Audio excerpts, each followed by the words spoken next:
Азиатский карп уничтожил 90% рыбы в реках австралийского бассейна Муррей-Дарлинг.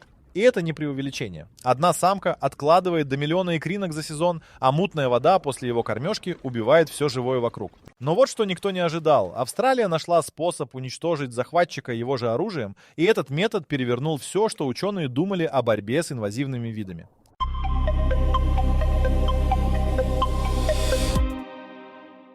Азиатский карп появился в Австралии в 19 веке. Его завезли намеренно как рыбу для прудового хозяйства и спортивной рыбалки. В 68-м партию карпов использовали на ферме в штате Виктория для борьбы с водорослями. В 74-м сильное наводнение разрушило дамбы, и рыба вырвалась в реку Муррей. С этого момента началась катастрофа, которую уже нельзя было остановить обычными методами. Карп питается со дна. Он буквально всасывает ил, перерабатывает его и выбрасывает обратно в воду. Один взрослый карп весом в 5 килограммов поднимает со дна до 200 килограммов донных отложений в сутки. В реке Муррей-Дарлинг к 2000 годам обитало более 300 миллионов особей. Вода в реках стала коричневой и мутной настолько, что солнечный свет перестал достигать водорослей на дне. Водные растения начали массово гибнуть. Без растений исчезли беспозвоночные, которыми питалась местная рыба. Коренные австралийские виды, золотистый окунь, речной окунь, серебряный карась, потеряли кормовую базу и начали вымирать. К 2010-му карп составлял 90% всей рыбной биомассы в бассейне Муррей-Дарлинг. Это крупнейшая речная система Австралии, считая 14 речных бассейнов, 3700 километров главного русла, вода для 3 миллионов человек. Карп захватил ее полностью. Местные фермеры начали фиксировать гибель скота, который пил воду из зараженных рек. Уровень фосфора и азота в воде вырос в несколько раз. Карп перекапывал дно и высвобождал питательные вещества, запертые в иле тысячелетиями. Это спровоцировало взрывной рост сине-зеленых водорослей. Цианобактерии, которые выделяют токсины, смертельные для млекопитающих. В 1991 вдоль 1000 километров реки Дарлинг растянулось одно из крупнейших цветений водорослей в истории. Правительство штата Новый Южный Уэльс запретило использование воды из реки для любых целей на несколько месяцев. Рыболовная отрасль потеряла сотни миллионов долларов. Туристическая рыбалка на Муррее, которая в 80-е приносила значительный доход прибрежным городкам, фактически прекратилась. Ловить было нечего, кроме самого карпа. Аборигенные общины, чья культура и питание на протяжении тысяч лет были связаны с речной рыбой, оказались отрезаны от традиционного источника пропитания. Власти пробовали все доступное. Электрошоковые лодки оглушали рыбу на поверхности. Карп нырял глубже и возвращался через час. Сети перегораживали протоки. Карп находил обходные пути или перепрыгивал через заграждения. Яды на основе ротенона убивали всю рыбу подряд, не разбирая карпа и местные виды. Один из экспериментов в 2003-м в небольшом озере штата Виктория уничтожил всю рыбную популяцию за 3 суток. Карп вернулся через 8 месяцев из соседних водоемов. Численность карпа не просто восстанавливалась после каждой попытки уничтожения, она росла быстрее прежнего. Причина в биологии. Самка карпа достигает половой зрелости к 2 годам и с этого момента нерестится каждый год до конца жизни, откладывая от 300 тысяч до миллиона икринок за сезон. Выживаемость икры высокая, потому что карп намеренно выбирает для нереста мелководье с затопленной прибрежной растительностью. Именно туда, куда не могут добраться хищники. За 20 лет популяция в Муррей-Дарлинг выросла с нескольких тысяч особей до нескольких сотен миллионов. К 2016-му правительство Австралии официально признало, что стандартные методы борьбы исчерпаны. Министерство охраны окружающей среды выделило 15 миллионов долларов на разработку принципиально нового подхода. Ученые из нескольких университетов получили задание найти оружие, которое убьет карпа изнутри. То, от чего он не сможет спрятаться и не сможет выработать защиту.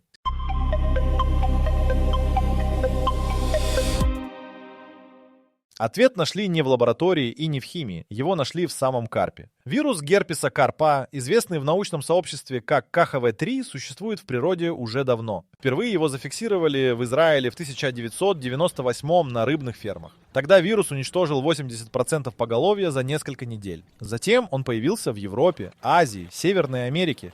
Везде картина была одинаковой. Вирус бил исключительно по карпу и его ближайшему родственнику, золотой рыбке. Другие виды рыб он не трогал вообще. Австралийские ученые из Организации по науке и технологиям CSIRO взяли этот факт за основу. Если вирус убивает только карпа, Значит, его можно использовать как биологическое оружие точечного действия. Задача состояла в том, чтобы убедиться, штамм, который выпустят в австралийские реки, не мутирует и не перекинется на другие виды. На это ушло 8 лет исследований. Вирус КХВ-3 поражает карпа через жабры и кожу при контакте с зараженной водой. Инкубационный период почти от 3 до 7 дней в зависимости от температуры воды. При температуре от 16 до 28 градусов вирус активен максимально. Именно такая температура держится в реках бассейна Муррей-Дарлинг с октября по март, в период нереста карпа, когда рыба концентрируется на мелководьях плотными скоплениями. Зараженная особь передает вирус здоровым через воду в течение нескольких часов. Смертность при заражении достигает 80-100%. Механизм гибели выглядит так. Вирус разрушает клетки жабр, рыба теряет способность усваивать кислород из воды и задыхается. Внешне зараженный карп начинает вести себя странно, всплывает на поверхность, движется по кругу, теряет координацию. Через 3-5 суток после появления симптомов рыба гибнет. Тело карпа не разлагается мгновенно. Оно остается на поверхности воды, и это создало отдельную проблему, которую ученым пришлось решать параллельно с разработкой самого метода. Главный вопрос, который 8 лет не давал ученым двигаться вперед. Что происходит с вирусом после того, как он уничтожит карпа? В замкнутой экосистеме реки вирус не исчезает. Он остается в воде, в донных отложениях, в телах погибших рыб. Теоретически он мог адаптироваться к новым хозяевам. Команда CSIRO провела более 300 экспериментов, помещая в зараженную воду 22 вида рыб, обитающих в австралийских реках. Ни один из них не заболел. Местные виды золотистый окунь, речной окунь, угорь, тупорылый сом контактировали с вирусом напрямую и оставались здоровыми. В 2016-м правительство Австралии опубликовало официальный план – национальный план борьбы с карпом стоимостью $15 миллионов. Центральным элементом плана стал выпуск вируса КХВ-3 в реки бассейна Муррей-Дарлинг. Дату назначили на 2018 год. Масштаб операции не имел прецедентов в мировой истории борьбы с инвазивными видами. Впервые государство планировало намеренно выпустить вирус в крупнейшую речную систему страны. Но именно здесь план столкнулся с проблемой, которую никто не просчитал заранее. 300 миллионов мертвых карпов весом в среднем по 3-4 килограмма каждый. Это около миллиарда килограммов гниющей рыбы в реках. Разложение такого количества органики поглощает весь кислород из воды и убивает все живое вокруг. Именно то, от чего ученые пытались спасти реки. Решить задачу уничтожения карпа оказалось проще, чем решить задачу утилизации его трупов.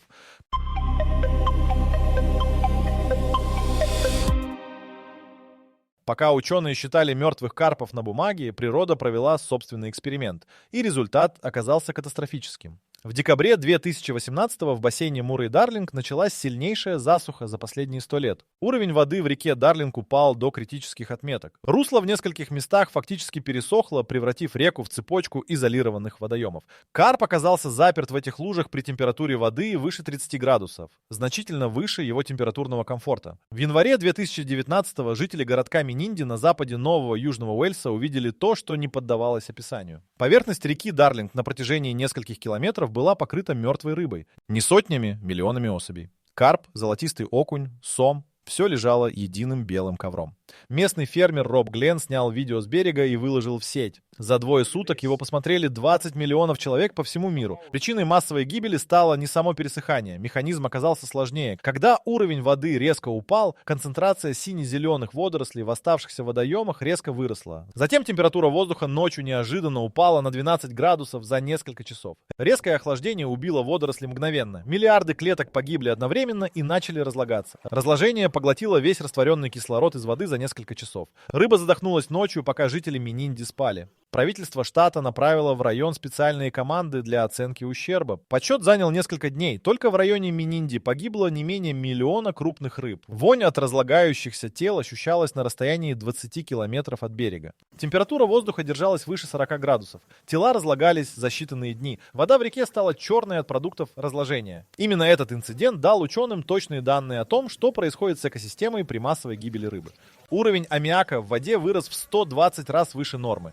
Уровень кислорода упал практически до нуля на глубину до 3 метров. Восстановление кислородного баланса заняло 4 недели даже после того, как тела убрали с поверхности. Выжившие особи, те, что добрались до более глубоких и прохладных участков, вернулись в зараженные зоны через 6 недель и снова начали размножаться. Этот природный эксперимент подтвердил главное опасение относительно вирусного плана. 1 миллиард килограммов мертвого карпа в реках создаст экологическую катастрофу, сопоставимую с самим присутствием карпа. Команда CSIRO получила живое доказательство того, что массовая гибель рыбы в замкнутых водоемах убивает реку эффективнее любого загрязнителя.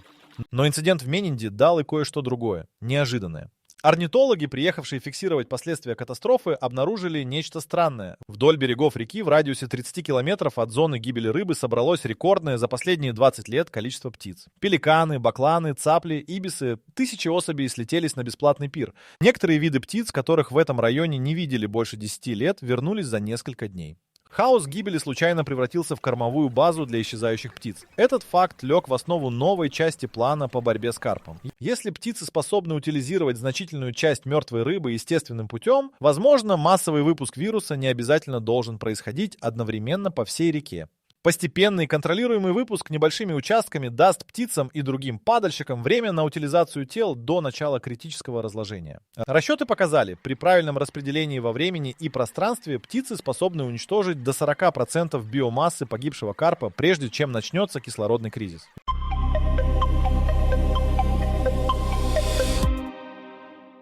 Пока экологи пересчитывали птицу Менинди, вирусная программа не останавливалась. В 2020-м CSIRO завершила последний этап лабораторных испытаний и передала результаты в федеральное правительство.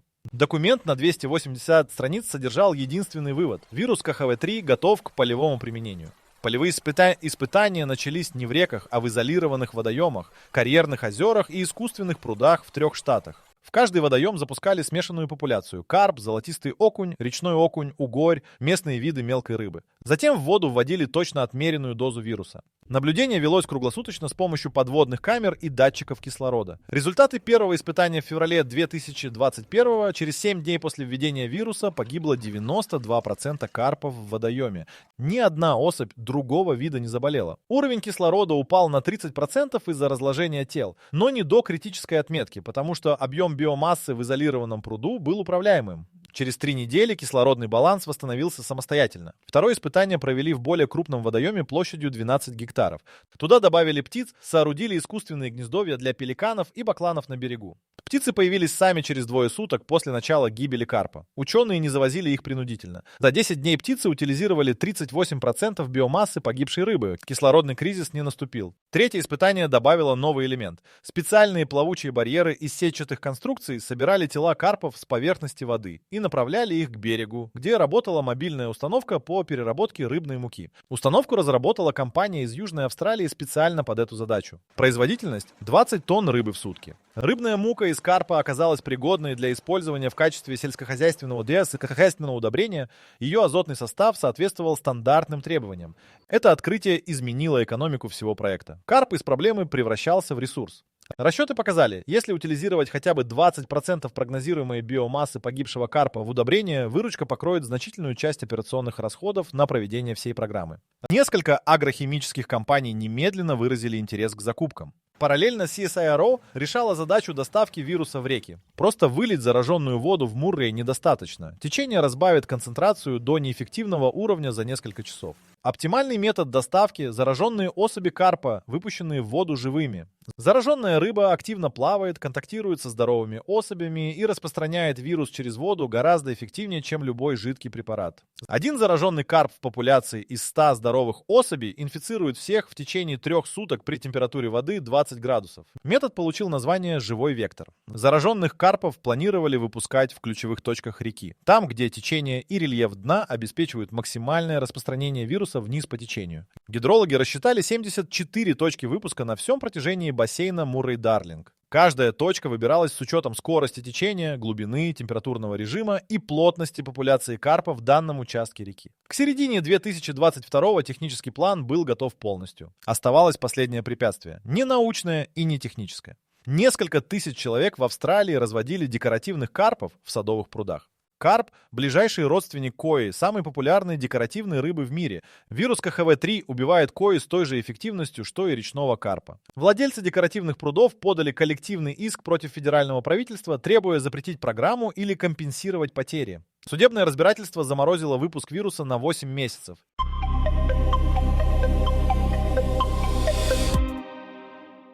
Судебный иск владельцев декоративных прудов снял суд в марте 2023-го. Правительство согласилось выплатить компенсацию за гибель кои из расчета рыночной стоимости каждой особи. Сумма компенсационного фонда составила $4 миллиона.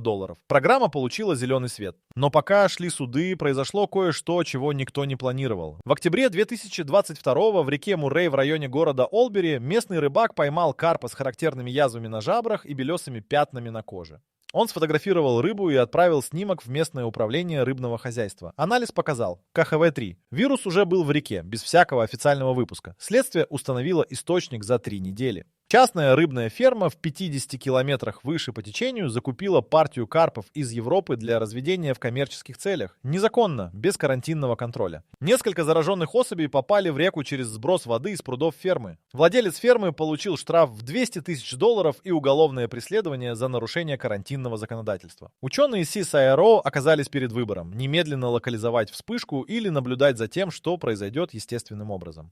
Решение приняли за 48 часов. Наблюдать, собирать данные, не вмешиваться. Это был живой эксперимент в реальных условиях, который невозможно было воспроизвести в лаборатории. В течение первых 2 недель вирус распространился на 40 километров вниз по течению.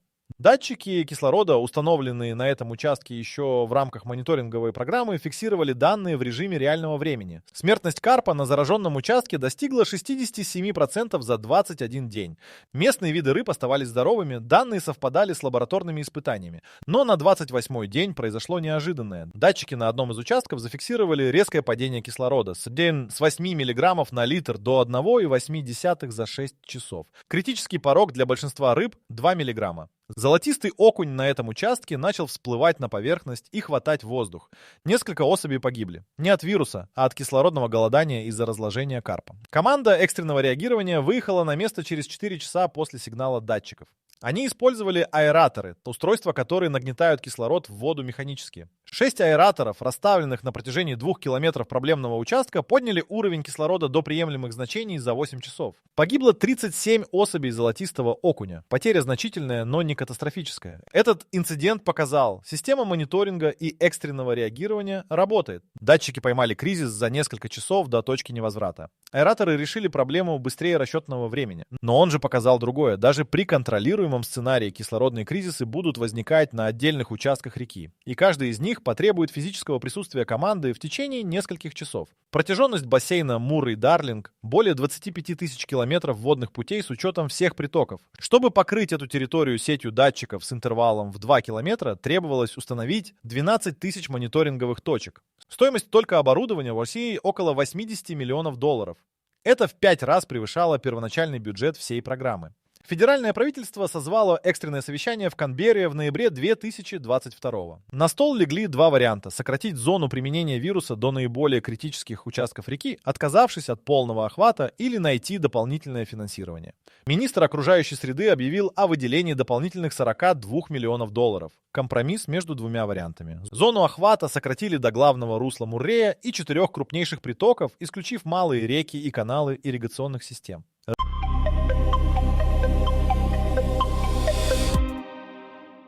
Решение сократить зону охвата немедленно столкнулось с противодействием, которое пришло не от экологов и не от рыбаков. Фермеры ирригационных районов вдоль реки Муррей подали в правительство штата Виктория официальное возражение против программы.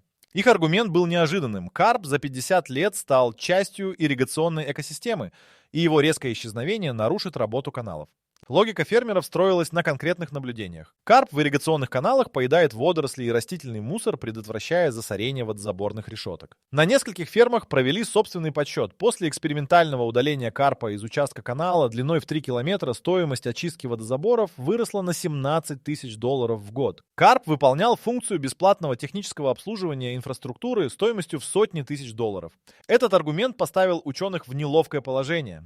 Карп одновременно разрушал природные реки и поддерживал работу искусственных каналов. Один и тот же вид был врагом в одном контексте и полезным элементом в другом. CSIRO пришлось добавить в план отдельный раздел по ирригационным системам. Сам вирус в каналы решили не выпускать вообще, оставив карпа там в качестве технического вида под контролируемой численностью. Параллельно обострился конфликт с аборигенными общинами. Народы Нгаринджери, Йорта-Йорта и Вонгамара, чьи территории расположены вдоль Нижнего Муррея, потребовали включить их представителей в управляющий комитет программы. Требование основывалось на законе о правах коренных народов на управление природными ресурсами своих территорий.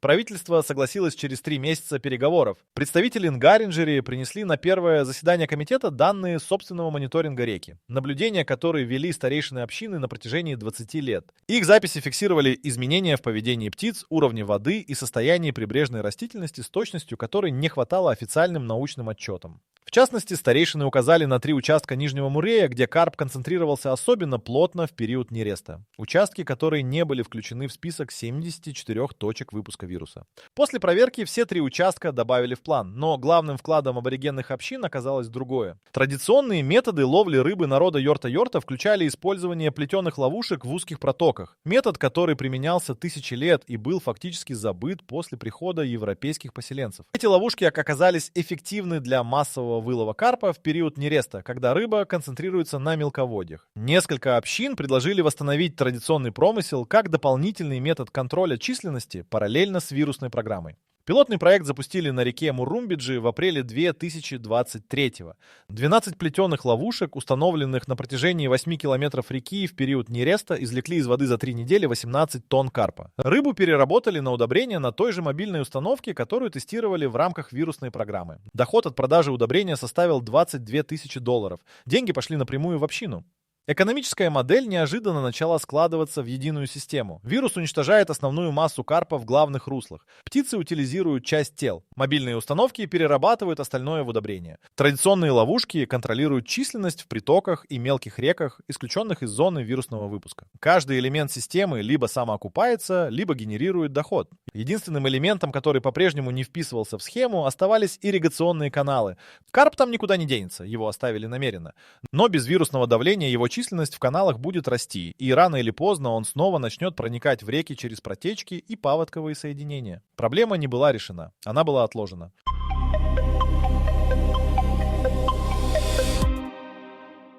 В июне 2023-го группа из 9 ученых опубликовала в журнале «Биологические инвазии» статью, которая поставила под сомнение весь вирусный план. Авторы не были противниками программы. 6 из них участвовали в ее разработке. Их возражение касалось одного конкретного сценария, который официальные документы CSIRO обходили стороной. Вирус КХВ-3 существует в природе уже минимум 30 лет. За это время в Европе и Азии зафиксировано несколько случаев, когда штаммы вируса демонстрировали частичную устойчивость к температурным условиям, выходящим за пределы нормального диапазона активности. Один штамм, выявленный в Польше в 2014-м, оставался активным при температуре воды 11 градусов, на 5 градусов ниже нижней границы диапазона, считавшегося безопасным для нецелевых видов.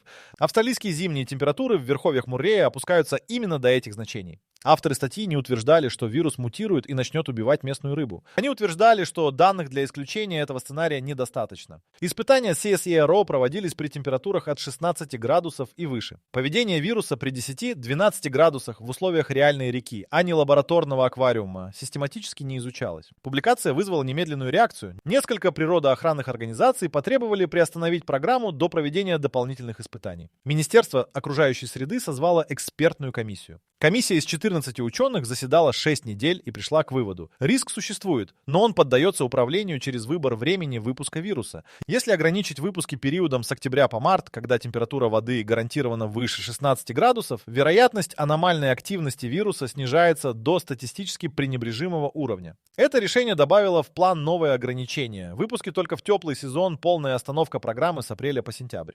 Практическое следствие: срок реализации всей программы растянулся с 3 до 5, 7 лет, потому что активное окно каждого года сократилось вдвое. Пока комиссия заседала, произошло еще одно осложнение. Мониторинговые датчики на участке реки Муррей между городами Вентворт и Морган зафиксировали нечто неожиданное. Популяция карпа на этом участке за 2 года сократилась на 31% без какого-либо вмешательства человека. Причина выяснилась через месяц полевых наблюдений. На этом участке реки резко выросла численность большого баклана. Птицы образовали колонию из примерно 8 тысяч особей на островах в пойме реки. Крупнейшую бакланью колонию в Австралии за последние 40 лет. Каждый баклан потребляет около полукилограмма рыбы в сутки. 8 тысяч птиц съедают 4 тонны рыбы ежедневно. За 2 года колония уничтожила больше карпа на своем участке реки, чем любое из полевых испытаний вирусной программы. Орнитологи установили причину появления колонии — восстановление прибрежных деревьев вдоль этого участка реки в рамках отдельной программы по озеленению берегов, запущенной штатом Новый Южный Уэльс. в 2018. Бакланы гнездятся исключительно на деревьях над водой. Там, где деревья вырубили или они высохли из-за изменения уровня воды, птицы исчезли десятилетия назад. Восстановление деревьев вернуло птиц, птицы начали есть карпа. Этот факт поставил перед программой новый вопрос, который никто не формулировал раньше. Возможно ли восстановить реки Муррей-Дарлинг без вируса вообще? Только через восстановление прибрежных экосистем и возвращение естественных хищников. Расчеты показали, нет, 8 тысяч бакланов на одном участке – это исключение, а не правило. Для контроля популяции в 300 миллионов карпов по всему бассейну потребовалось бы несколько миллионов птиц, численность которой в Австралии никогда не существовала. Вирус остался единственным реалистичным инструментом для быстрого снижения популяции до управляемого уровня. Но бакланья колония дала программе новое направление. Восстановление прибрежных деревьев вдоль всего бассейна включили в план как обязательный параллельный компонент. Логика простая. После того, как вирус снизит численность карпа, птицы должны удерживать популяцию от восстановления. Без деревьев птицы не вернутся. Без птиц карп вернется через 10 лет.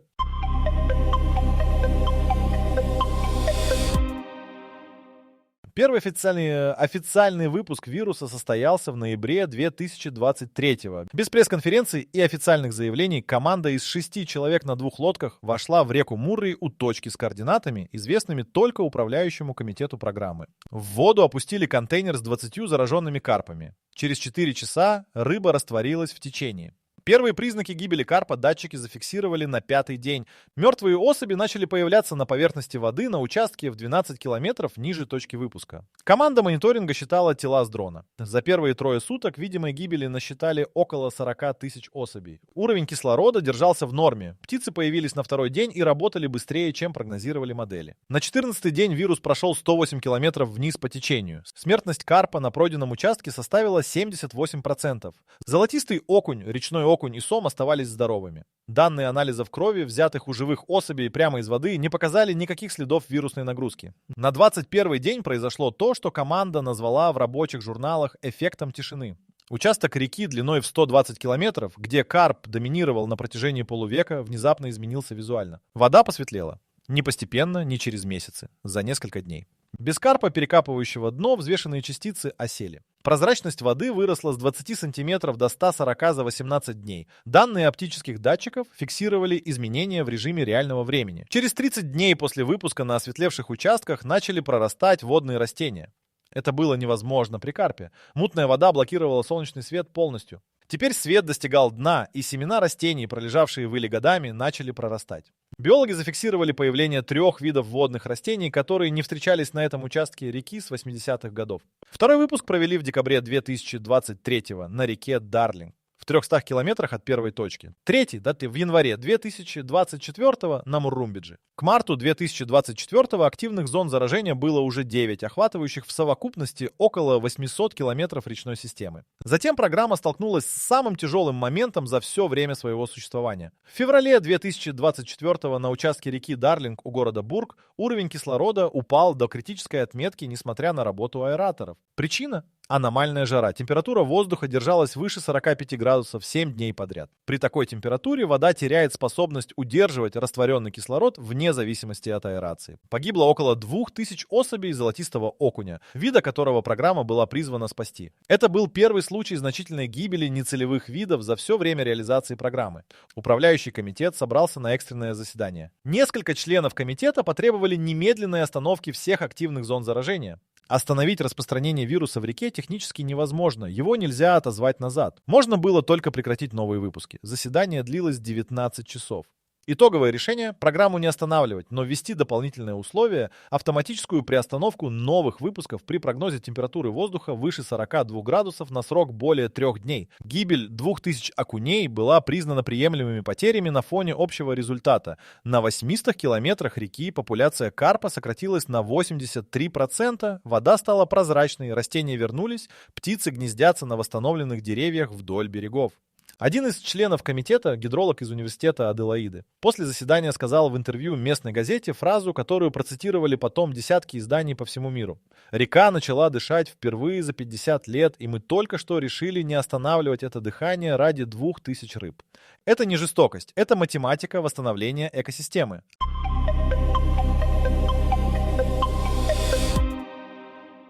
К октябрю 2024 программа охватила 2200 километров речной системы Муррей-Дарлинг. Совокупное снижение популяции карпа на обработанных участках составило 79%. Это первый случай в мировой истории, когда инвазивный вид был подавлен на такой площади биологическим методом без массового уничтожения нецелевых организмов. Вода в главном русле Муррея на обработанных участках достигла прозрачности, которую последний раз фиксировали в 60-х, до начала массового распространения карпа.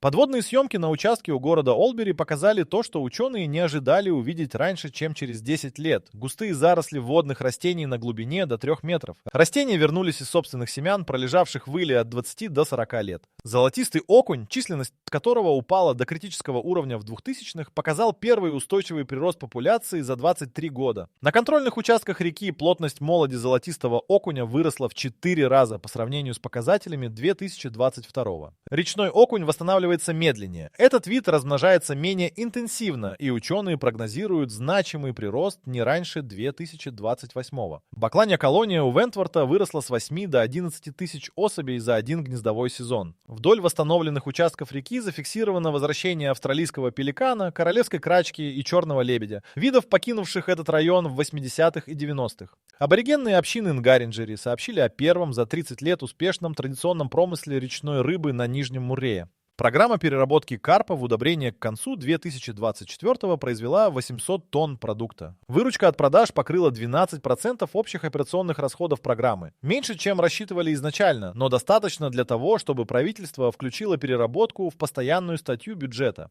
Карп не исчез из Австралии полностью и не исчезнет. Это важно понимать. В ирригационных каналах он остался намеренно. В малых реках и водоемах за пределами зоны программы его численность не изменилась. В самих обработанных реках выжившие 20% популяции продолжают размножаться медленнее, чем прежде, потому что конкуренция за нерестовые участки снизила успешность размножения. Без постоянного давления вирусного, птичьего, промыслового карп вернется к прежней численности за 8-12 лет. Именно поэтому программа не имеет даты окончания. Если вам интересно, как карп может оказать влияние на австралийскую природу, и вы хотите узнать больше о таких историях, загляните на наш сайт whiteori.com. Уверены, там вы найдете много увлекательного. Ведь кто бы не хотел узнать, как рыба может стать звездой водной драмы. Ссылка в описании. Выпуски вируса планируются каждый теплый сезон на протяжении минимум 20 лет. Восстановление прибрежных деревьев продолжается по всему бассейну. Традиционный промысел аборигенных общин получил государственное финансирование как постоянный компонент системы контроля. Сеть из 8 тысяч мониторинговых датчиков работает круглосуточно. Австралия ответила на вопрос, который мировое научное сообщество считало практически неразрешимым. Как уничтожить инвазивный вид в крупнейшей речной системе континента,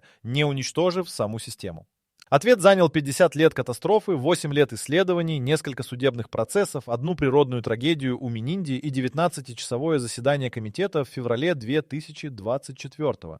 Финальный факт, который стоит запомнить: карп попал в реку Муррей из-за одного паводка в 74-м, разрушившего дамбу одной фермы. 50 лет последствий этого одного события потребовали для исправления биологического оружия, 20 лет работы и более 100 миллионов долларов. Одна дыра в заборе обошлась целому континенту дороже, чем любая другая экологическая ошибка в истории Австралии.